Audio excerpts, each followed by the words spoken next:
이제 저희 시작합시다. 여러분들 저기 오늘 특강 자료 나간 거 보시면은 제 앞에 이제 뭐 그 총론하고 강론 출제 비중 들어가 있는데 이런 건 뭐 그냥 재미로 노는 겁니다. 어차피 총론 강론 뭐 플러스 마이너스 한두 문제씩 차이가 있긴 한데 특별한 사정 없으면 그냥 10문제씩 뭐 이렇게 쭉 나올 거고 그다음 쭉 뭐 11문제 9문제 나올 수도 있으니까 그냥 골고루 나옵니다. 아시겠죠? 골고루. 그 다음에 이제 밑에 두 번째 개별 출제 항목 보시면 2010년부터 올해 1차까지 출제 항목들이 쭉 들어가 있을 텐데 이 부분은 제가 여러분들 체크리스트로 쓰라고 노는 겁니다. 그래서 이제 2010년 1차 때 총론에서 1번 보시면 형식적 의미의 경찰과 실질적 의미의 경찰 나오죠. 그러면은 내가 형식적 의미의 경찰과 실질적 의미의 경찰에 대해서 다 알고 있는지 한번 머릿속으로 생각을 해보십시오. 그 1번, 2번, 3번, 4번 한 다음 그다음에 각각의 영역에 들어가는 경찰 작용들 쭉 추려내 보시고 그다음에 형식적 의미의 경찰은 조직 기준이다. 그 다음에 역사적, 제도적, 그 다음 실정법상 실무상 개념이다. 그 다음 실질적 의미의 경찰은 이론적, 학문적 개념이고 독일 행정법학에서 유래한다. 이런 것들이 다 떠오르면은 형식적 의미의 경찰에 대한 내용을 완전히 숙지를 하고 있는 겁니다. 그 다음 밑에 국가경찰제도, 자치경찰제도 장단점 이렇게 한 번씩 또 생각을 해보는 거죠. 그러면은 이걸 쭉 하다 보면은 이제 회차가 거듭될수록 자주 출제되는 지문들이 눈에 보일 겁니다. 그래서 이제 뭐 형식적 의미의 경찰, 실질적 의미의 경찰이 최근 8년, 7년 반 동안 뭐 한 6번, 7번 정도 나왔다라고 되면은 할 때마다 중복되는 키워드에 별표를 치시면 돼요. 아시겠죠? 그래서 제일 마지막에 별표가 제일 많이 붙어있는 키워드들은 자주 출제되는 것들이니까 반드시 정리를 해두시고 그다음 별표가 이제 없는 것들이죠. 뭐 한 번씩만 출제된 것들이 있을 수 있는데 그런 부분들은 제일 마지막에 이제 여유가 되면은 참고하면서 정리를 하시는 겁니다. 그래서 이제 그놈 체크리스트로 쓰시면 되니까 자, 요놈도 쭉 각교 넘어오시고 그 다음에 이제 저기 프린트 자료 10페이지 보시면은 이제 지난 1차 시험 있죠. 2018년 1차 시험 이후에 지금 9월 1일 시험 기준으로 개정된 내용들 지금 쭉 다 들어가 있습니다. 그래서 이제 개정된 거 잠깐 체크를 해보면은 뭐 프린트 10페이지에 이제 경찰법하고 경찰관 직무집행법 개정 사항들이 들어가 있죠. 기존에 1호부터 7호까지 있던 내용 중에 2의 2가 새로 신설이 됐습니다. 신설되면서 범죄 피해자 보호가 경찰법에 들어가고 경찰관 직무집행법에도 똑같이 들어갔습니다. 그러면은 나중에 이 부분이 뭐 시험 문제에서 범죄 피해자 보호 대신에 뭐 인권 보호 이렇게 바꿔서 나올 수도 있잖아요. 그러면은 그런 부분들 조금 주의를 하시면 될 겁니다. 인권 보호는 경찰위원회의 12개월상에 보면 인권 보호 관련된 사항이 들어가 있고 그다음에 경찰법이나 경찰관 직무집행법에는 범죄 피해자 보호가 명시가 되어 있습니다. 그래서 이놈은 저기 뭐 다들 알고 계실 거고. 그다음에 이제 프린트 11페이지로 오시면은 거기 당구장 표시해가지고 경찰청 공무원 행동강령 개정사항이 들어가 있죠. 이게 5월 2일부터 개정 시행되고 있는 내용인데 지금 양이 굉장히 많이 바뀌었습니다. 아시겠죠? 많이 바뀌어가지고 전체 내용을 다 숙지하기에는 너무 많아요. 아시겠죠? 너무 많고 그 다음에 또 기존에 알고 있던 내용에다가 이게 짬뽕이 되면 조금 문제 풀 때 혼란이 생길 수가 있습니다. 그래서 기존에 알고 있던 내용은 그냥 싹 다 밀어버리고 지금 바뀐 내용으로 정리를 싹 해두셔야 되는데 지금 특징 하나가 뭐냐면 기존에는 그냥 전부 다 친족으로 돼 있었잖아요. 근데 바뀌면서 사촌인의 친족 하나가 들어왔고 그다음에 그 부분이 이제 프린트 12페이지 보시면은 제5조 있잖아요. 5조 사적 이해관계의 신고인데 제5조 개정 전에 보시면 뭐라 되어 있습니까? 이해관계 직무의 회피라고 해서 밑에 있는 1호, 2호, 3호, 4호, 5호에 해당하면은 기존에는 어떻게 합니까? 상담한 후 처리한다. 그 다음에 단순 민원 업무의 경우에는 그러지 아니하다라고 되어 있던 부분이 지금 개정되면서 사적 이해관계의 신고라고 해서 표제 부분도 바뀌고 내용도 완전히 바뀌어 버렸어요. 그래서 이제 기존에 자주 출제되던 부분이 제5조니까 지금 개정된 내용 전체를 다 숙지하기 힘든 학생들은 최소한 바뀐 거 있죠. 제5조 사적 이해관계 신고 요 놈이라도 좀 봐두고 가셔야 됩니다. 그래서 요 놈은 한번 읽어볼게요. 자, 제5조 사적 이해관계 신고 등에서 1항에 보시면 공무원은 다음 각호 어느 하나에 해당하는 경우에는 자, 해당 기관의 장에게 소속 기관의 장에게 신고해야 한다. 기존에 상담한 후 처리해야 한다를 이제 상담한 후 처리하는 게 아니라 그냥 신고를 하도록 규정을 해놨고 그다음에 마지막에 단순 민원 업무를 수행하는 경우에는 그러하지 아니하다. 요놈은 똑같죠. 자, 그러면 이제 신고한 후에 신고를 해야 되는 게 첫 번째가 공무원 자신이 직무 관련자인 경우이고, 자, 쉽게 말씀드리면은 고소장이 하나가 접수가 됐습니다. 근데 해당 사건이 저에게 배정이 됐죠. 근데 보니까 거기 고소장에 이름 적혀 있는 게 내 이름이 적혀 있는 거야. 자, 이게 뭡니까? 자, 자신이 직무 관련자인 경우 되겠죠. 그다음에 두 번째, 공무원의 사촌인의 친족이 직무 관련자인 경우, 자, 고소장에 우리 사촌 이내의 친족 이름이 적혀 있는 겁니다. 그러면은 기존에는 사촌 이내 친족이 없었다 그랬죠. 개정되면서 요거 사촌 이내 친족 하나가 더 붙었고, 그다음 세 번째, 공무원 자신이 2년 이내 재직했던 법인 단체가 직무 관련자인 경우. 자, 여러분들이 경찰로 임용되기 전에 회사를 다녔어요. 그다음 경찰로 임용되고 나서 고소장이 접수가 되는데, 내가 임용되기 2년 전까지 다니던 회사 사장이나 거기 뭐 이런 분들이 고소장 이름이 적혀 있으면 이것도 신고를 하도록 되어 있습니다. 그래서 2년 숫자 받으시고, 그다음에 네 번째, 자신이나 그 가족이 임직원 또는 사위사로 재직하고 있는 법인단체 나올 텐데, 우리 아버지가 다니고 있는 회사의 사장이 고소장에 이름이 적혀 있는 거야. 그럼 어떻게든 또 연결이 될 거 아닙니까? 그런데 요 4번 사호 같은 경우에는 특별히 오답으로 만들 수 있는 유형이 거의 없는 것 같습니다. 그래서 이제 뭐 사촌 이내 친족인데 그냥 친족으로 바꾸거나 2년 이내인데 뭐 3년, 5년으로 바꾸는 형태는 가능하겠죠. 그다음에 다섯 번째도 뭐 특별히 출제 가능성은 없는 것 같은데, 왜냐면 틀린 지문 만들 수 있는 건덕지가 잘 없어요. 아시겠죠?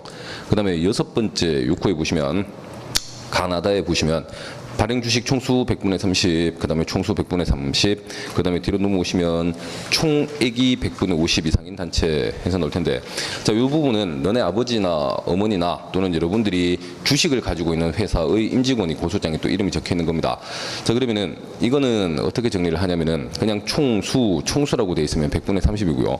총액으로 돼 있으면은 100분의 50 이렇게 정리를 해주시면 될 겁니다. 그 다음 일곱 번째 7호에 보시면 얼마 이상의 금전거래입니까? 300만 원 이상의 금전거래. 자, 그러면은 이 부분은 동일인으로부터 1회 100만 원, 한 회기원도 300만 원 해서 돼 있으니까 300만 원 똑같이 정리를 하시면 되겠고, 여덟 번째 5년간 같은 부서에서 근무했던 자가 직무 관련자인 경우, 여러분들 이제 저랑 같이 근무하던 고참이 퇴직을 했어야 아시겠죠? 퇴직하고 5년이 지나지 않았는데 그 사람이 고소장에 이름이 적혀 있으면은 이것도 당연히 어떻게 합니까? 신고합니다. 자, 5년 해두시고, 그 다음에 아홉 번째 지속적인 친분관계, 그 다음에 열 번째 2년 이내 인허가 계약 체결 해서 놓을 텐데, 지금 내용이 조금 많아지고 신고해야 될 사항들이 많아졌고, 그다음 숫자로 구성되어 있는 부분들 많으니까 요거 가급적이면 숫자 있는 부분들만 추려가지고 정리하시는 게 양도 줄일 수 있고, 그다음에 조금 효율적으로 정리가 될 겁니다. 그다음 요렇게, 자, 직무 관련이 있어가지고 소속 기관의 장이 있죠.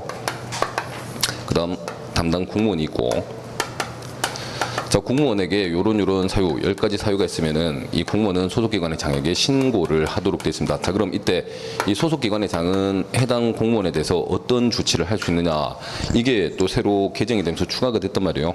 그게 저기 밑에 13페이지 제일 아래쪽 보시면 5항 있잖아요. 5항. 자, 제1항 부문에 따른 신고나 2항 사항에 따른 신청을 받은 소속기관의 장은 소속 공무원의 공정한 직무 수행을 저해할 수 있다고 판단하는 경우 다음 각호의 조치를 할 수 있다. 그래서 첫 번째 뭐 시킬 수 있죠? 직무 참여 일시 중지 시킬 수 있죠. 그래서 여기 있는 해당 공무원을, 자, 직무에 참여해서 일시 중지 시킬 수도 있고, 자, 그다음 거기 또 보시면은 뭐라 되어 있습니까? 자, 공동수행자, 대리자 또는 공동수행자 지정. 자, 대리자나 공동수행자를 지정할 수도 있고, 그다음 직무 참여의 일시 배제도 가능합니다. 또 그냥 직무에서 잠깐 빠지거라 해가지고 일시 배제 시켜버릴 수 있고요. 재배정할 수 있고, 자, 다른 사람에게 재배정해버릴 수도 있고, 또는 경우에 따라서는 이 공무원을 다른 기관으로 전보시켜버릴 수도 있습니다. 그러면은 지금 방금 봤던 1호부터 10호까지 있죠. 1호부터 10호까지 사유가 있으면, 자, 해당 공무원은 소속기관장에게 신고를 해야 되고, 그 다음 소속기관의 장은 해당 공무원에 대해서, 자, 여기 있는 조치들을 할 수 있다. 자, 기존에 없던 내용들 새로 다 생긴 거니까 이렇게 정리 좀 해두십시오. 그 다음 다시 위에 2항 볼게요. 2항. 자, 직무 관련자 또는 공무원의 직무 수행과 관련해서 이해관계가 있는 자는 해당 공무원이, 자, 1호부터 10호까지 어느 하나에 해당하는 경우에는 소속 기관의 장에게 조치를 신청할 수 있다 해서 나옵니다. 그래서 직무 관련자 또는 이해관계가 있는 자 나오죠. 자, 그러면은 직무 관련자나 이해관계인입니다.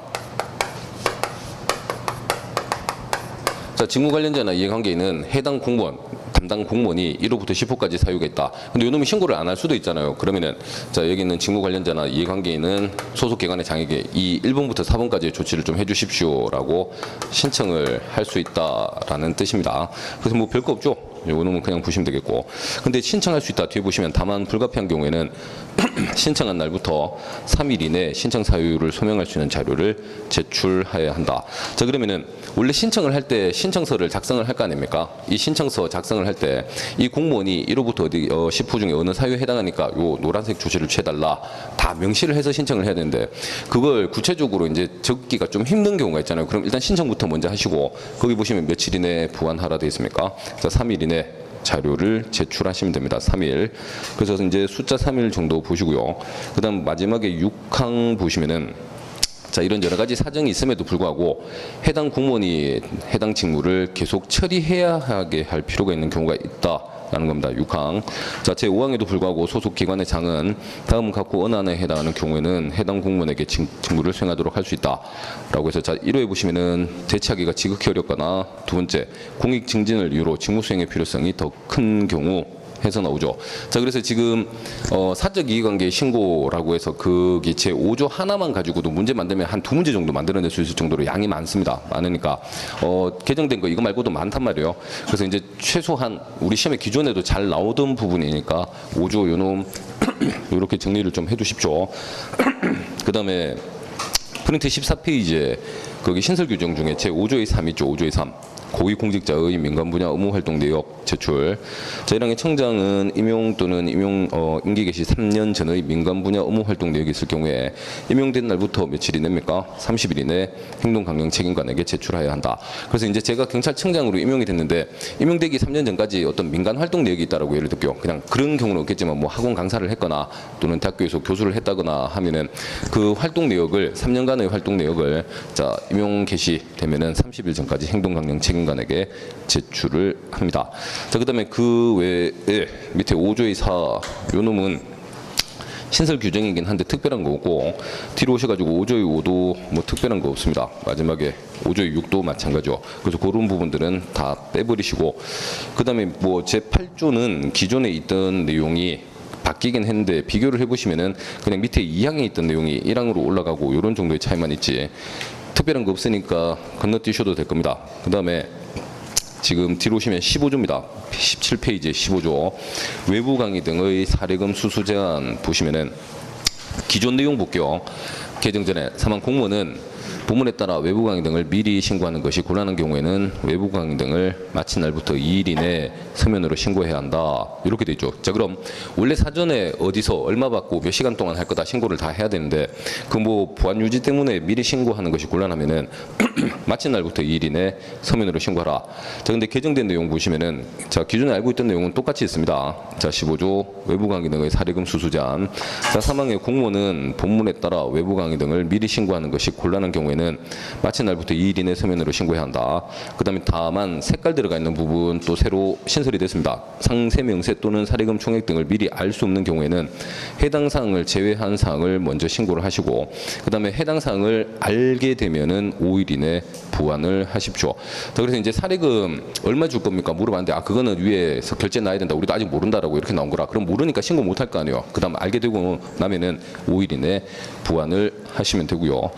그 다음에 자 이제 또 어디로 갈 거냐면은 18페이지 제일 하단으로 오셔가지고 우리 받을 수 있는 금품 등의 금액이 바뀌었습니다. 자, 그래서 이제 기존에는 보시면은 왼편에 음식물 박스에 얼마 돼 있습니까? 3만 원이죠. 경조사비는 10만 원, 그 다음에 선물은 5만 원 이렇게 돼 있다가 이거 김영란법 개정되면서 거기 맞춰가지고 다 바꿔버렸어요. 그래서 이제 왼편에 참 오른편에 개정된 내용 보시면은 1호의 음식물은 얼마라고 돼 있습니까? 3만 원. 동일하죠. 그 다음에 두 번째 경조사비 보시면 축의금, 조의금은 얼마로? 5만 원으로 바뀌었어요. 자, 대신 뒤에 보시면 화환이나 조환은 10만 원짜리까지 받을 수 있습니다. 그러면은 경조사비 있잖아요. 경조사비. 경조사비나 축의금 같은 경우에 이게 돈으로 오면은 5만 원까지고 화환으로 받으면 10만 원까지 이렇게 바뀌었습니다. 그다음 3호의 선물 보시면은 자 금전 유가증권 해가지고 선물은 얼마? 5만 원 맞죠? 근데 뒷부분에 보시면은 농수산 가공품 있잖아요. 뭐 한우 세트나 과일 세트로 받는 경우에는 얼마짜리까지 받을 수 있다? 10만 원짜리까지 받을 수 있다라고 바뀌었습니다. 그러면은 일단 3만 원, 5만 원, 10만 원, 5만 원 이렇게 뭐 돼 있다가 세부적으로 좀 바꿨죠. 현금으로 받으면은 전부 다 얼마? 5만 원, 5만 원 딱 잘라놓고 그다음에 물건으로 받는 경우에는 10만 원, 10만 원 해놨으니까 자 그렇게 정리를 해주시면 되고 그다음 밑에 별표 2 보시면은 외부 강의 나갔을 때 받을 수 있는 사례금도 개정이 됐습니다. 그래서 기존에는 뒤로 넘어오시면 계급 있잖아요. 계급 치안 총감이냐, 치안 정감부터 총경이냐, 경정 이하냐에 따라 40, 30, 20으로 돼 있다가 지금 개정되면서 자 프린트 18페이지에 들어가 있는데 제일 아래쪽에 보시면은 직급 구분 없이 그냥 얼마로 통쳐놨습니까? 40만 원이요. 그래서 계급에 관계없이 무조건 40만 원이고 그다음 시간이 2시간, 3시간 많아질 수 있죠. 그럼 40만 원이 80만 원, 120만 원으로 늘어나는 게 아니라 자 100분의 150까지 받을 수 있습니다. 그래서 시간 많아져도 최대 얼마? 60만 원까지 받을 수 있다라는 뜻입니다. 그래서 이제 경찰청 공무원 행동 강령 중에 지금 우리 시험에 자주 나왔던 부분들 있잖아요. 그런 부분들 위주로 바뀐 거 쭉 체크를 해드렸는데 이거 말고도 양이 굉장히 많죠. 근데 그걸 다 하려면 너무 많으니까 어차피 시험에 뭐 나올 가능성 없거나 나와도 암기 안 되는 것들 다 추려내버리시고 자주 출제됐던 것들만 추려가지고 마지막으로 정리 한번 해드렸습니다. 그 다음에 공무원 보수 규정 지금 또 바뀌었는데요. 그래서 공무원 보수 규정은 여러분들 우리 이제 국가공무원법에 보면은 자 강등 그 다음에 정직, 그 다음에 감봉, 견책의 경우에는 이게 승진, 승급 제한 들어가잖아요. 그러면은 그냥 돈과 관련된 사유가 아니고 일반적인 사유로 파면, 해임, 강등, 정직, 감봉, 견책 먹으면은 자 강등은 18개월 동안 승진, 승급 제한되고 그 다음에 정직도 18개월 동안 승진, 승급 제한, 감봉도 18개월, 감봉은 12개월이죠. 12개월 동안 승진 승급 제한되고 견책은 6개월 동안 승진 승급이 제한됩니다. 그래서 여러분들 간통죄 질러 가지고 정직 먹거나 또는 근무 태도가 불량해 가지고 정직 먹으면은 18개월 동안 승진 승급이 제한되고 그다음에 만약에 돈과 관련된 사유 있죠. 횡령, 유용, 수수처럼 자 돈과 관련된 사유로 강등, 정직, 감봉, 견책되면은 기존에는 자 승진 얼마 동안 추가됩니까? 3개월 추가. 그다음에 정직도 3개월, 감봉도 3개월, 견책도 3개월. 요렇게 추가가 됐고 승진 말고 승급도 똑같이 3개월, 3개월, 3개월, 3개월이었잖아요. 근데 이제 공무원 보수 규정이 개정이 되면서 자 승진은 똑같이 3개월입니다. 승진은 뭐 똑같이 3개월 동안 승진 승급이 제한되고 그다음에 이제 승급 있잖아요. 승급이 6개월씩으로 다 바뀝니다. 아시겠죠? 그래서 6개월 그다음에 6개월 요렇게 달라붙어요. 그러면은 자 지금부터 잘 들으십시오. 그냥 일반적인 사유이죠. 자 체면 위신 손상으로 정직되면은 이때는 승진 승급 다 얼마 제한입니까? 18개월 동안 제한인데 여러분들이 자 횡령, 유용, 수수처럼 자 돈과 관련된 사유로 정직을 먹으면은 승진은 21개월, 그다음에 승급은 24개월 동안 제한이 되는 겁니다. 물론 이 부분은 아직까지 뭐 시험에 나온 적 없긴 하죠. 승진에서 뭐 나왔던 부분이긴 한데 여러분들 승진은 돈과 관련이 있으면 3개월 달라붙고요. 그다음 승급은 이제 성범죄 있잖아요. 성매매, 그다음에 성폭행 이런 거 하고 돈과 관련된 사유면 이제 3개월이 아니라 6개월씩 다 달라붙는 겁니다. 자 그러면은 돈과 관련이 없는 사유면 동일해야 하시겠죠. 다 동일하고 돈과 관련이 있을 때 3개월이 더 달라붙느냐, 6개월이 더 달라붙느냐. 이 부분이 틀어지는 겁니다. 그래서 거기 공무원 보수 규정에서 보시면 3개월을 가산한 기간이 이제 6개월을 가산한 기간으로 바뀌고 그다음에 이제 지금 자료에서 빠져 있긴 한데 이 경찰 공무원 승진 임용 규정이라고 있거든. 승진 임용 규정 보면은 이 승진 승급 제한 기간을 자 2분의 1을 단축할 수 있잖아요. 그게 원래 누구 이상 표창으로 돼 있었습니까? 국무총리 이상으로 돼 있었죠. 자, 국무총리 이상의 표창 이렇게 돼 있다가 이게 개정이 되면서 대통령 표창 그다음 국무총리 표창 이렇게 바뀌었습니다. 그러면은 기존의 내용은 동일해요. 국무총리 이상이니까 총리 아니면 대통령밖에 없거든. 근데 기존의 국무총리 이상으로 규정을 해놨다가 지금 경찰공무원 승진 임용 규정을 개정하면서 총리 이상이 아니고 그냥 대통령하고 총리 표창 해가지고 딱 명시적으로 규정을 해놓은 겁니다. 그러면은 어차피 저기 있는 승급 제한 기간은 2분의 1이 단축 가능한데, 자 총리 이상의 표창으로 돼 있던 게 대통령 총리 표창으로 바뀌었으니까 시험장 가셔가지고 혹시 요렇게 나왔을 때 쫄지 마십시오 하시겠죠. 내용 똑같잖아. 그래서 요렇게 정리 좀 같이 해두십시오. 그다음에 이제 밑에 도로교통법 개정 사항 보시면은 지금 주차 금지, 주차 정차 금지 구역이 바뀌었죠. 바뀌어가지고 기존에 불하고 관련된 것들 소방 소화가 이제 주차 정차 모두 금지되는 구역으로 넘어가 버렸고, 그다음 주차 금지 장소에 색깔 들어가 있는 부분이 새로 신설이 됐습니다. 그래서 색깔이 있는 부분만 바뀌었으니까 기존에 알고 있던 내용에서 하나 빼내고 또 하나 집어넣으면 돼요, 아시겠죠? 그래서 지금 주차 정차 둘 다 금지되는 곳에 6호가 새로 추가가 되는데 5m 이내인 곳 해가지고 가나 전부 다 뭡니까? 소방 소화 이런 것들 들어가 있죠. 그다음에 이제 주차 금지 구역에서 2호에 남옥 색깔 들어가 있을 텐데 다중 이용업소의 영업장에 속한 건축물로 소방본부장의 요청에 의해 지방청장이 지정한 곳 여기로부터 5m 이내 주차가 금지가 됩니다. 그럼 5m 이내인데 숫자 3m 이내나 10m 이내 바꿀 거고, 그다음 소방본부장이 요청하면 지방청장이 지정한다 돼 있잖아요. 근데 지방청장이 요청하면 소방본부장이 지정하는 곳 이렇게 나올 수 있으니까 이건 뭐 패턴 단순할 겁니다. 기존에 알고 있던 내용 하나 옆으로 옮기고 새로 하나 집어넣으시면 돼요. 그다음에 밑에 당구장 표시해 보시면 도로교통법 시행령 개정사항인데 이 시행령 개정사항 보시면은 박스 부분입니다. 도로교통법 시행령 제38조 2 긴급자동차 운전자에 대한 교통안전교육. 자, 1항 제1호 보시면 색깔 들어가 있죠. 법 제2조 제2호 제2조 22호 과목부터 다목까지. 그 다음에 2호에 제1항 각 호에 해당하는 자동차의 운전자 나와 있고, 밑에 2항에 보시면 1호에서 자 신규 교통안전교육을 받고 2호에 정기의 교통안전교육은 3년마다 받아라.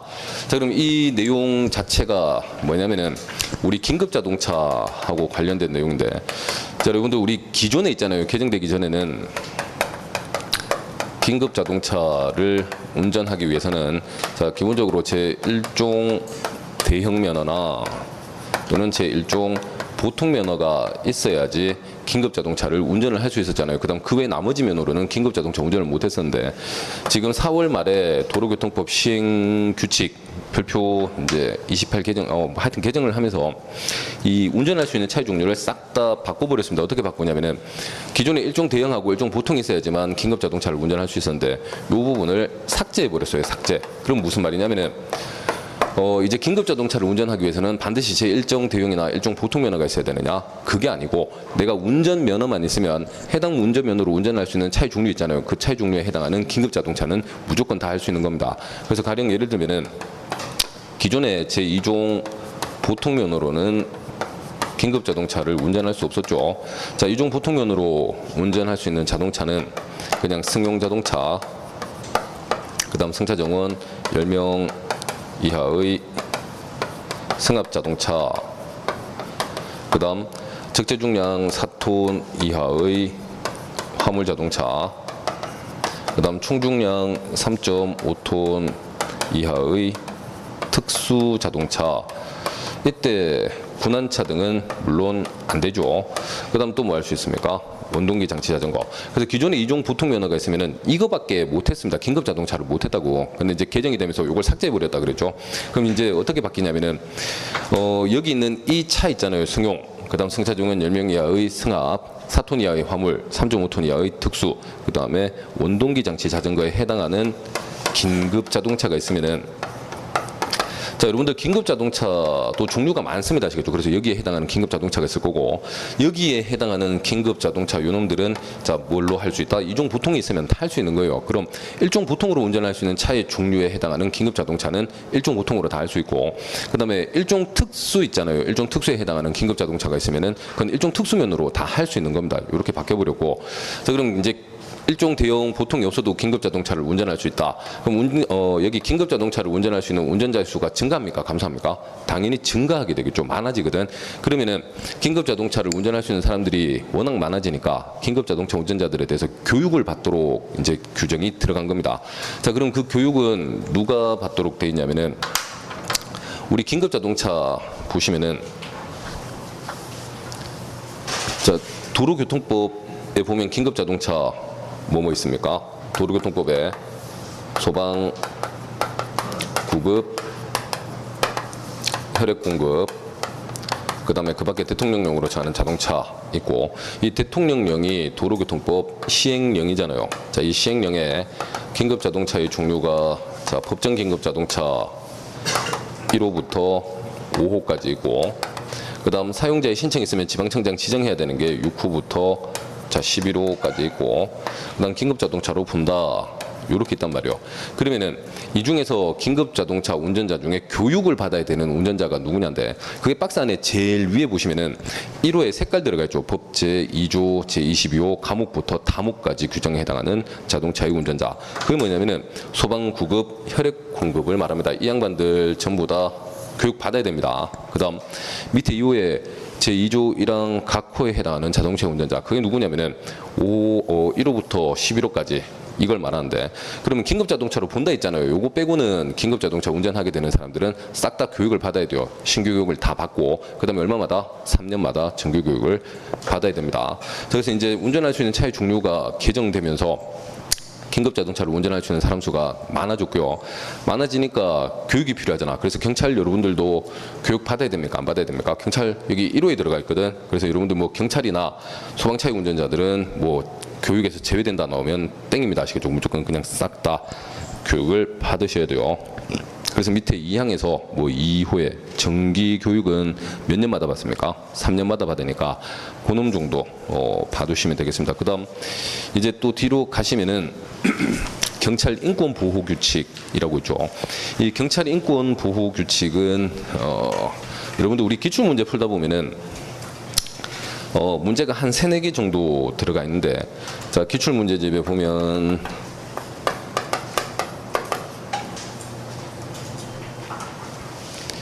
거기 그때 이제 경찰청 인권 보호를 위한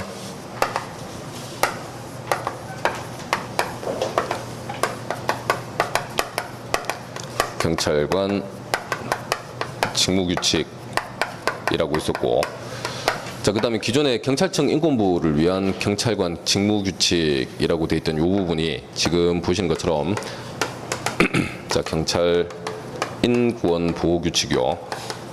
인권보호규칙으로 명칭이 바뀌면서 내용도 그냥 싹 바뀌어버렸습니다. 어떻게 바뀌냐면은 기존에 이거 문제 풀다 보면 사회적 약자 해가지고 뭐 성적 소수자고 몇 살 미만 돼 있습니까? 19세 미만 돼 있는데 그런 거 다 없어졌어요. 없어지고, 그 다음에 심야 이제 자정부터 오전 6시까지 그것도 없어지고, 그 다음에 뭐 여러 가지 내용들 막 쭉 들어가 있던 게 그냥 싹 다 없어집니다. 이게 양이 너무 많아가지고 그냥 압축을 해버린 거예요. 압축을 하면서 지금 경찰 인권보호규칙이라는 형태로 명칭도 바뀌면서 내용도 다 바뀌어버렸거든. 그래서 제가 이제 기출문제 풀지 말라 그랬잖아요. 그거 풀면은 큰일 나요. 거기 있는 내용들이 다 없어져 버려가지고 그건 풀면 안 되고, 지금 경찰 인권보호규칙으로 명칭 바뀌면서 이제 인권위원회라는 게 들어오게 됩니다. 아시겠죠? 원래 옛날에는 경찰청 인권위원회를 준다 해가지고 경찰청에만 두도록 돼 있다가 지금은 개정되면서 경찰청과 지방청에 각각 경찰 인권위원회를 두도록 바뀌었는데 그 내용이 조금 틀어져요. 아시겠죠? 경찰청과 지방청의 인권위원회 내용이 달라지니까 그 부분만 좀 체크를 해보겠습니다. 그래서 이제 이쪽도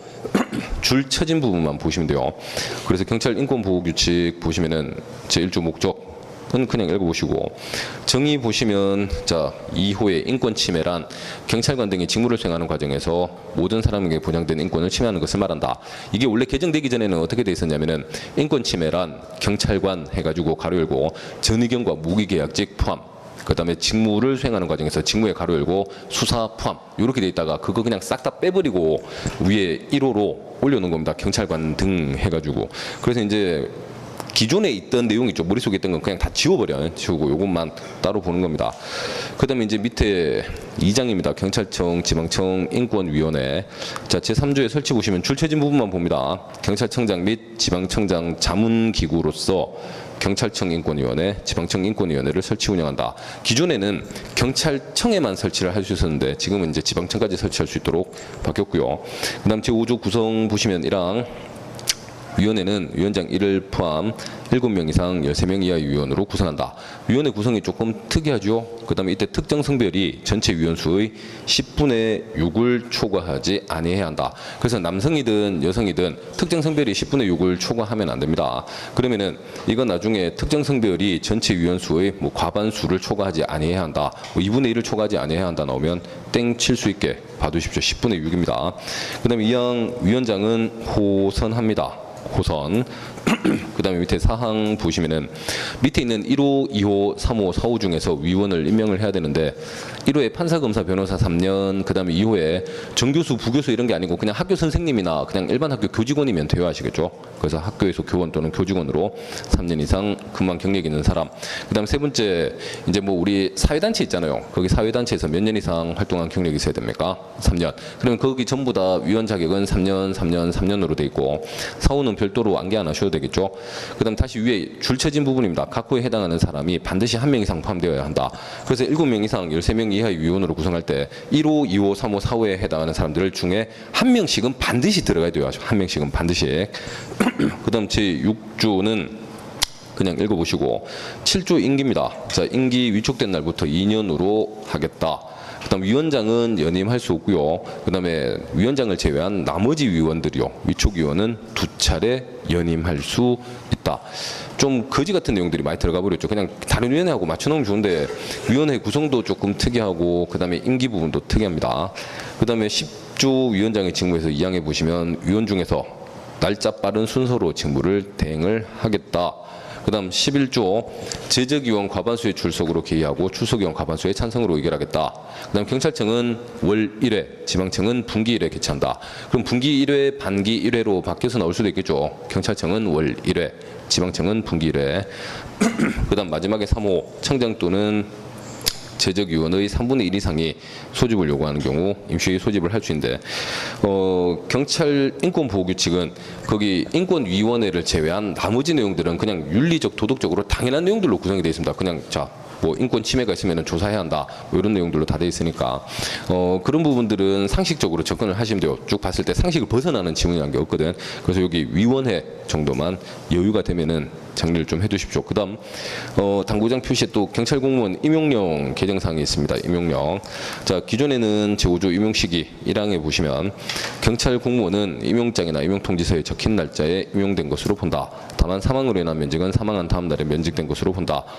이렇게 돼 있었잖아요. 근데 이제 개정이 되면서 자, 5조 임용 시기에 1항 경찰 공무원은 임용장이나 임용통지서에 적힌 날짜에 임용된 것으로 보며 임용일자를 소급해서는 아니 된다. 그 다음에 2항으로 분리시켜가지고 사망으로 인한 면직은 사망한 다음 날에 면직된 것으로 본다라고 7월 3일 날 바뀌었습니다. 자, 그러면은 기존에 알고 있던 내용하고 똑같죠? 똑같은데 1항에 2개의 내용이 들어가 있다가 일자하고 사망요 1항 2항으로 분리를 시켰고 그 다음에 6조도 같이 개정을 했습니다. 6조가 뭐냐면은 임용일자를 소급해서는 안 된다라는 내용인데 그게 1항에 들어가 버리니까 그 부분이 바뀌었겠죠. 그래서 6조 자체는 우리 시험하고 크게 관련은 없고 기존에 우리가 알고 있던 내용하고 동일합니다. 임용장 또는 임용통지서에 적힌 날짜에 임용된 것으로 보고 소급하면 됩니까? 안 됩니까? 소급해서는 안 된다. 그 다음 2항 사망으로 인한 면직은 사망한 다음 날에 면직된 것으로 본다. 라고 경찰 공무원법이 아니라 경찰 공무원 임용령에 규정이 돼 있어요. 자, 그러면 지금까지 본 내용이 이제 지난 1차 시험 끝나고 나서 9월 1일 치러질 2차 시험 기준으로 개정된 내용들인데 요거 말고 뭐 짜잘한 것들 몇몇 개 더 있긴 합니다. 아시겠죠? 근데 저기 도로교통법에서 자전거에 전기자전거 포함되는 건 뭐 이렇게 다들 알고 계실 거니까 그런 부분들은 그냥 생략을 했고 좀 덩어리 큰 것들 있잖아요. 그 다음에 양 많은 게 경찰청 공무원 행동 강령하고 경찰 인권 보호 규칙이긴 한데 이런 부분들은 양이 너무 많다 그랬죠. 그래서 다 하지 말고 제가 그냥 체크해드린 부분들만 보시는 게 양도 줄이고 그 다음에 시간도 많이 줄일 겁니다. 그러면 이제 개정 내용은 이렇게 마무리를 하고 뒤로 오시면 이제 프린트 23페이지에서 2018년에 이제 우리 승진 시험하고 작년 연말에 간부 시험 쳤잖아요. 그다음 지금 우리가 계속 쳤던 시험 중에 특이한 지문들 문제들만 좀 추려가지고 31개 압축을 해놨습니다. 그래서 이 부분은 저기 뒤에 보시면 해설이 다 있어요. 아시겠죠? 해설이 다 있고 그다음에 기출 문제 풀 때 저희가 정리가 안 된 학생들이 있을 수 있으니까 좀 특이한 것만 몇 개 풀어볼게요. 왜냐하면 제 기출 문제집에 올해 승진 문제하고 작년 간부 문제가 빠져 있어가지고 그걸 이제 못 본 학생들이 있을 수 있거든. 근데 1차 문제 풀이할 때 제가 그 승진 문제하고 간부 문제 한번 다 풀어드리긴 했는데 1차 때 풀이 안 들은 학생들이 있을 수 있으니까 문제 잠깐만 보겠습니다. 거기 1번 문제 잠깐 보시면은 참 이 부분은 뒤에 해설 다 있습니다. 자, 경찰의 임무를 공공의 안녕과 질서에 대한 위험의 방지라고 정의할 때 위험에 대한 설명으로 가장 적절한 게 뭐냐. 자, 이번에 보시면은 오상 위험은 객관적으로 판단할 때 위험의 외관 또는 혐의가 정당화되지 않음에도 경찰이 위험의 존재를 잘못 추정한 경우를 말한다. 여러분들 오상 위험은 자 위험의 외관도 없고 혐의가 인정되지도 않죠. 위험의 존재를 잘못 추정한 경우고 그다음에 이제 정리를 할 게 뭐냐면은 3번입니다. 3번. 자 3번 지문 보시면은 외관적 위험에 대한 경찰 개입은 적법하다. 경찰관 개인에게 민형사상 책임을 물을 수 없고 국가의 손실보상 책임도 인정될 여지가 없다.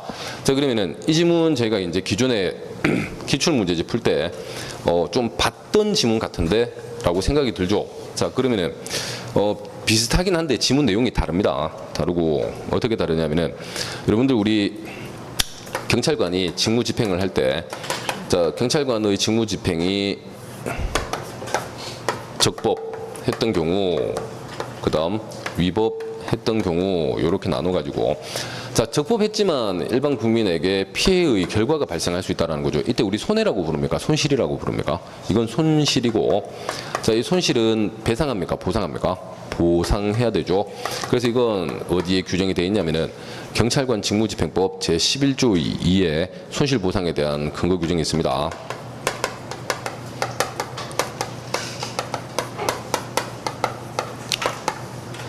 그래서 이제 책임이 없는 자가 재산상의 손실을 입은 경우 자발적으로 협조한 경우 포함 책임 있는 자가 자신의 책임의 정도를 초과하는 손실을 입은 경우 정당한 보상해야 한다 돼 있고 자 그다음 위법한 경찰권 발동으로 일반 국민이 피해를 입으면은 이때는 손해가 발생했다. 그다음 손해는 배상돼야 합니다. 자 그러면은 이 위법한 경우에는 손해배상이 이루어져야 되고 요놈의 손해배상은 민법이나 국가배상법 등의 그 근거 규정이 있고요.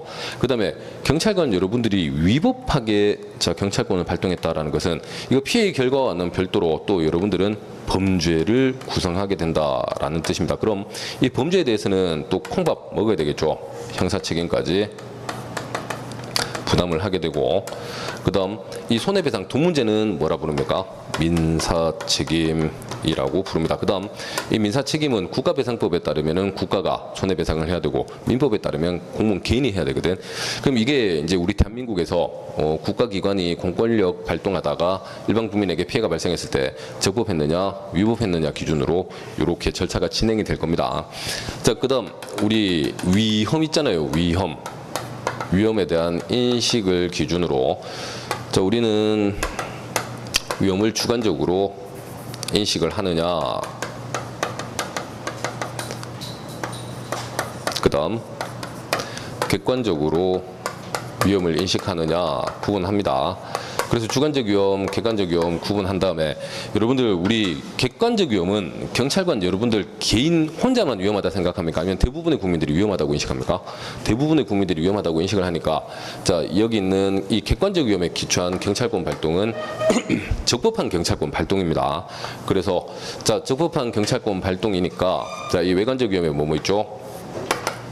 자 외관적 위험 위험 혐의 이렇게 두 종류가 있고 외관적 위험이나 위험 혐의에 근거해서 경찰권을 발동하다가 일반 국민에게 피해가 발생한 경우인데 그거 생각하시면 돼요. 새벽 3시에 골목길 순찰 돌고 있죠. 근데 옆에서 있는 옆집에서 살려줘라는 비명소리가 들려. 그럼 새벽 3시 골목길 주택가 살려줘. 외관 봤을 때 위험합니까? 위험하지 않습니까? 위험하다 판단되죠. 누가 봐도 위험하니까.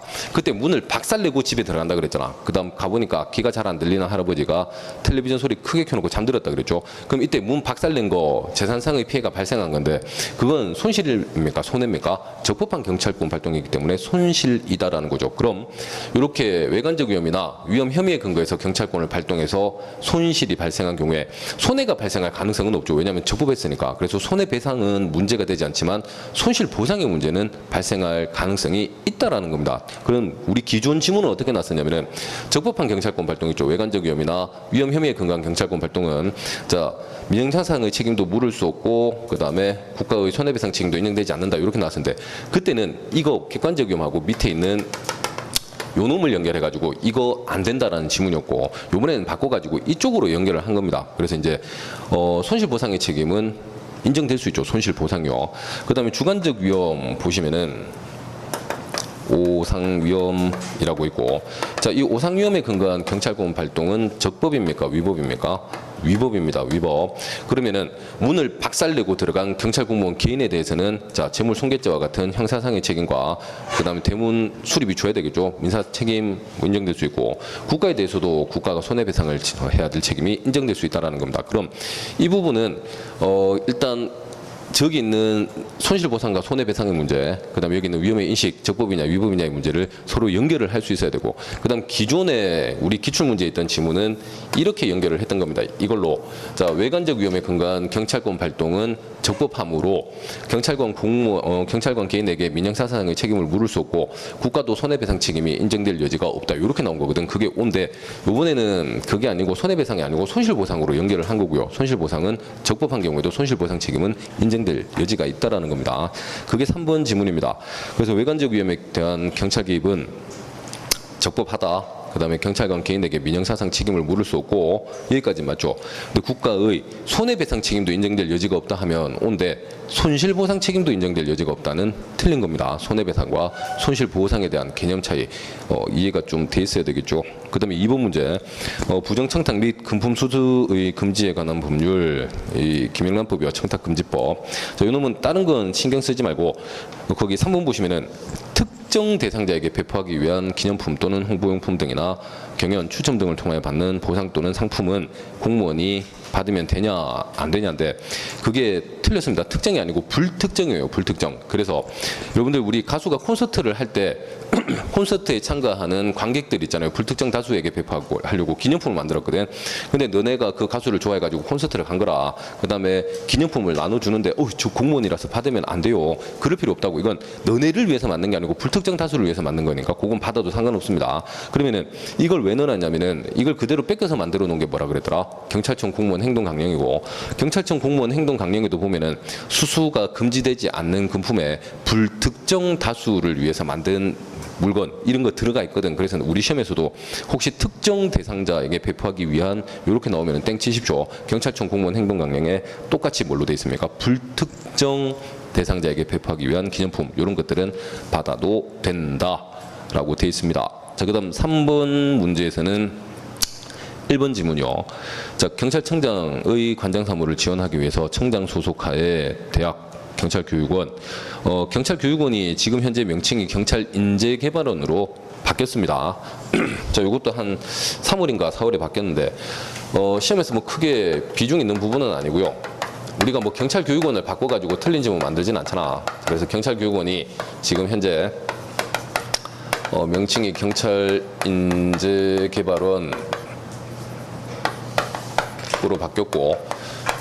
자, 시험장 가셔가지고 경찰인재개발원인데 혹시 경찰교육원으로 바뀌어서 나오더라도 이건 그냥 출제자들의 오류가 있는 거지 그게 O냐 X냐의 포인트가 아니에요. 아시겠죠? 그러니까 이건 신경 쓰지 말. 그냥 명칭이 이렇게 바뀌었다라고 설명드린 거고 중앙경찰학교 경찰수사연수원 그다음에 국립과학수사연구원을 준다.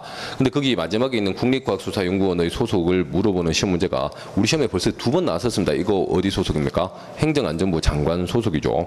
그래서 국립과학수사연구원이 빠져야 되고 그 다음에 4번째 행정 권한의 위임 및 위탁에 관한 규정이라고 있죠. 자, 그럼 요 놈은 위임 및 위탁에 관한 규정은 뒤에 해설 보시면서 저기 설명 좀 들으셔야 되니까 저기 한 10분 정도 먼저 쉬셨다가요. 42번. 자, 4번 문제 행정 권한의 위임 및 위탁에 관한 규정부터 다시 하겠습니다. 자, 10분 쉬었다 다시 합시다.